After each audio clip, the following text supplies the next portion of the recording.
बोल साचे दरबार की जय। सनातन धर्म को मानने वाले माता वैष्णो देवी की महिमा गाते नहीं थकते हैं। वैष्णो देवी का विश्व प्रसिद्ध और प्राचीन मंदिर भारतीय राज्य जम्मू और कश्मीर के जम्मू क्षेत्र में कटरा नगर के समीप की पहाड़ियों पर स्थित है। इन पहाड़ियों को त्रिकुटा पहाड़ी कहते हैं। यहीं पर लगभग 5200 फीट की ऊंचाई पर स्थित है माता रानी का मंदिर। यह भारत में त्रिमुला वेंकटेश्वर मंदिर के बाद दूसरा सर्वाधिक देखा जाने वाला धार्मिक तीर्थ स्थल है। बस मन में सच्ची श्रद्धा होनी चाहिए। माता रानी कृपा अवश्य करती हैं। वैसे तो माँ वैष्णो देवी से जुड़ी कई कथाएं हैं, पर जो कथा सबसे अधिक प्रचलित है वह आपको सुनाने जा रहे हैं। तो कथा कुछ इस प्रकार है। वैष्णो देवी ने अपने एक परम भक्त पंडित श्रीधर की भक्ति से प्रसन्न होकर उसकी लाज बचाई। माता ने पूरे जगत को अपनी महिमा का बोध कराया। तब से आज तक लोग इस तीर्थ स्थल की यात्रा करते हैं और माता की कृपा पाते हैं। कटरा से कुछ दूरी पर स्थित हंसाली गांव में माँ वैष्णवी के परम भक्त श्रीधर रहते थे। वे निसंतान होने से दुखी रहते थे। एक दिन उन्होंने नवरात्रि पूजन के लिए कुंवारी कन्याओं को बुलवाया। माँ वैष्णो कन्या वेश में उन्हीं के बीच आ बैठी।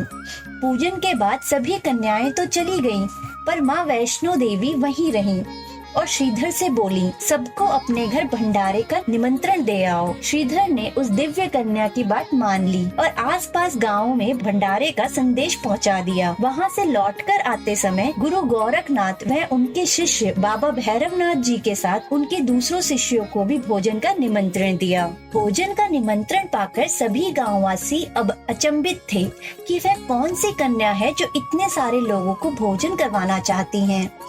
इसके बाद श्रीधर के घर में अनेक गांववासी आकर भोजन के लिए जमा हुए।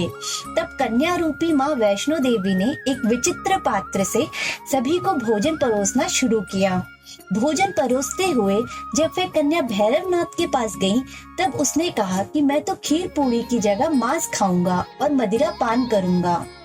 तब कन्या रूपी माँ ने उसे समझाया कि यह ब्राह्मण के यहाँ का भोजन है, इसमें मांसाहार नहीं किया जाता। किंतु भैरवनाथ ने जानबूझकर अपनी बात पर अड़ा रहा। जब भैरवनाथ ने उस कन्या को पकड़ना चाहा, तब माँ ने उसके कपट को जान लिया। माँ वायु रूप में बदलकर त्रिकुटा पर्वत की ओर उड़ चली। भैरवनाथ भी उनके पीछे गया। माना जाता है कि माँ की रक्षा के लिए पवन पुत्र हनुमान भी थे। हनुमान जी को प्यास लगने पर माता ने उनके आग्रह पर धनुष से पहाड़ पर बाण चलाकर एक जलधारा निकाली और उस जल से अपने केश धोए। आज यह पवित्र जलधारा बाणगंगा के नाम से जानी जाती है। इसके पवित्र जल को पीने या इसमें स्नान करने से श्रद्धालुओं की सारी थकावट और तकलीफें दूर हो जाती हैं। इस दौरान माता ने एक गुफा में प्रवेश कर 9 माह तक तपस्या की। भैरवनाथ भी उनके पीछे वहां तक आ गया। तब एक साधु ने भैरवनाथ से कहा कि तू जिसे एक कन्या समझ रहा है वह आदि शक्ति जगदम्बा है, इसलिए उस महाशक्ति का पीछा छोड़ दे। भैरवनाथ ने साधु की बात नहीं मानी।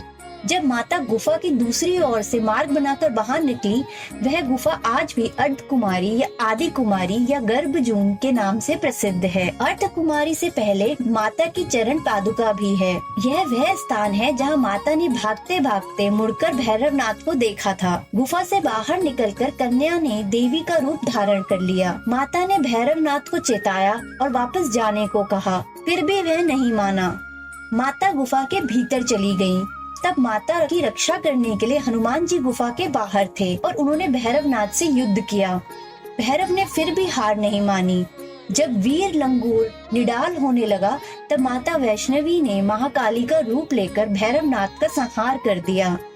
भैरवनाथ का सिर काटकर भवन से 8 किलोमीटर दूर त्रिकुट पर्वत की भैरव घाटी में गिरा। उस स्थान को भैरव मंदिर के नाम से जाना जाता है। जिस स्थान पर माँ वैष्णो देवी ने हटी भैरवनाथ का वध किया, वह स्थान पवित्र गुफा अथवा भवन के नाम से प्रसिद्ध है। इसी स्थान पर माँ महाकाली दाएं तरफ, माँ सरस्वती मध्य में और माँ महालक्ष्मी बाएं तरफ में पिंडी के रूप में गुफा में विराजमान है। इन तीनों के सम्मिलित रूप को ही माँ वैष्णो देवी का रूप कहा जाता है। कहा जाता है कि अपने वध के बाद भैरवनाथ को अपनी भूल का पश्चाताप हुआ और उसने माँ से क्षमादान की भीख मांगी।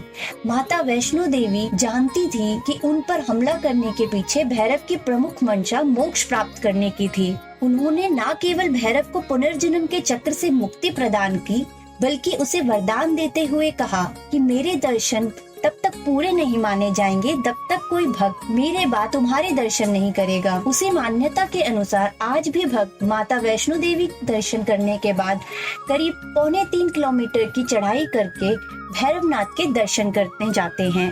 इस बीच वैष्णो देवी ने 3 पिंड सहित एक चट्टान का आकार ग्रहण किया और सदा के लिए ध्यान मग्न हो गयीं। इस बीच पंडित श्रीधर अधीर हो गए। वे त्रिकुटा पर्वत की ओर उसी रास्ते आगे बढ़े जो उन्होंने सपने में देखा था। अंततः वे गुफा के द्वार पर पहुँचे। उन्होंने कई विधियों से पिंडों की पूजा को अपनी दिनचर्या बना ली। देवी उनकी पूजा से प्रसन्न हुई। वे उनके सामने प्रकट हुई और उन्हें आशीर्वाद दिया। तब से श्रीधर और उनके वंशज देवी माँ वैष्णो देवी की पूजा करते आ रहे हैं। आज भी 12 मास वैष्णो देवी के दरबार में भक्तों का तांता लगा रहता है। सच्चे मन से याद करने पर माता सबका बेड़ा पार लगाती हैं। तीर्थ यात्रा कैसे करें? यहाँ तक पहुँचने के लिए उधमपुर से कटरा तक रेल संपर्क का हाल ही में निर्मित किया गया है। माता वैष्णो देवी का स्थान हिंदुओं का एक प्रमुख तीर्थ स्थल है, जहाँ संपूर्ण भारत और विश्व भर से लाखों श्रद्धालु दर्शन के लिए आते हैं। वैष्णो देवी का निकटतम बड़ा शहर है जम्मू, जो कि रेल मार्ग, सड़क मार्ग और वायु मार्ग द्वारा भारत के तमाम बड़े शहरों से जुड़ा हुआ है। जम्मू तक बस, टैक्सी, ट्रेन तथा हवाई जहाज की मदद से आया जा सकता है। जम्मू भारत के राष्ट्रीय राजमार्ग 1A पर स्थित है तथा ब्रॉड गेज लाइन द्वारा भारत के रेल जाल से जुड़ा है। कटरा व जम्मू के नजदीक कई दर्शनीय स्थल व हिल स्टेशन हैं, जहां जाकर आप जम्मू की ठंडी हसीन वादियों का लुत्फ उठा सकते हैं। जम्मू में अमर महल, वफू फोर्ट, मसर लेक, रघुनाथ टेम्पल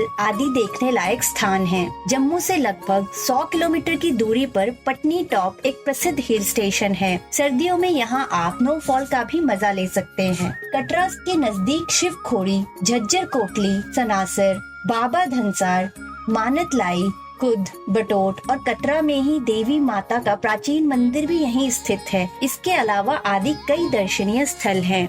आशा है कि आपको आज की यह वीडियो पसंद आई होगी। आप किसी और मंदिर की जानकारी लेना चाहते हैं तो प्लीज कमेंट बॉक्स में कमेंट कीजिए। अगर ये वीडियो पसंद आई हो तो वीडियो को लाइक करें, शेयर करें और चैनल को सब्सक्राइब अभी कर दें।